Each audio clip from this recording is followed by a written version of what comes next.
There is no easy way to say this. Leaders who don't have widespread buy-in to their workplace design and ways of working could be barking up the wrong tree.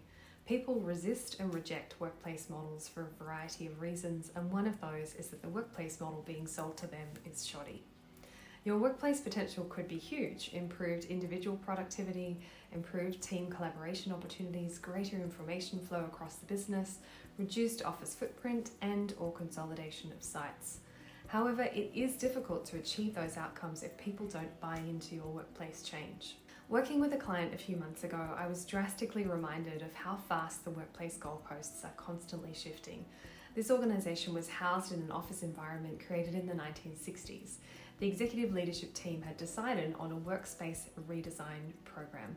My first tour of the building was a visceral taste of the siloed, transactional way of working the organisation wanted to leave behind. Teams were housed in small, enclosed offices, separated from other teams by layers of doors, door after door after door, and finding the lunchroom was like walking through a rabbit warren. These workplace leaders recognise that the modern workplace is a completely different story to the workplace of the 1960s, as are modern ways of working. It can be a challenge to stay current and relevant, but to this executive team's credit, they sought advice about how to establish a workplace that would suit their organisation now and for the future.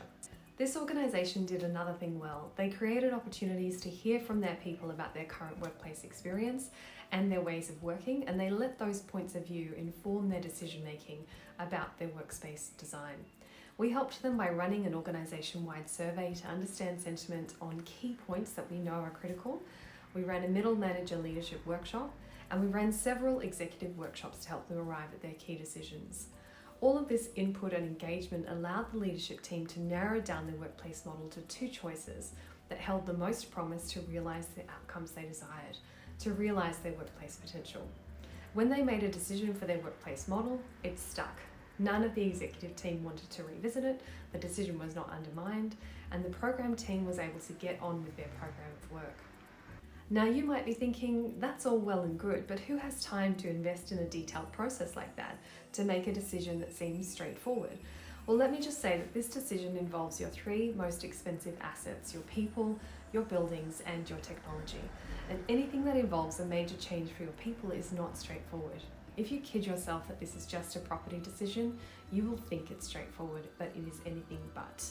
This is how you can arrive at the right workplace model for your organisation, one that can achieve widespread buy-in. Firstly, make sure your workplace model does not suck.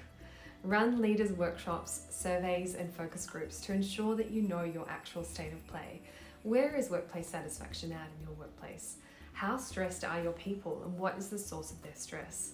Secondly, consider your possible workplace models from all angles. Don't be blinded by the potential to have a shiny, gorgeous new workspace.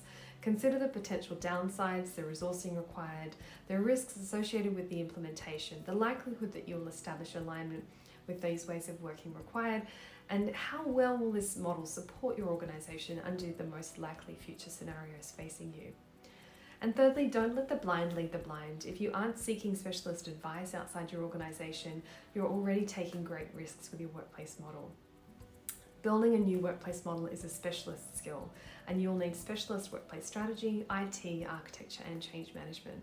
This is an established discipline that can't be done within business as usual. The first cab off the rank in a successful workplace change is really ensuring your workplace model is right for you. If the change is not valid, people will smell it a mile away, and you will have a hard time achieving buy-in. Make sure you choose a model that suits your organisation's ways of working and makes sense to help you realise your workplace potential. If you'd like to find out more about what this involves, schedule an information call today. I look forward to talking with you.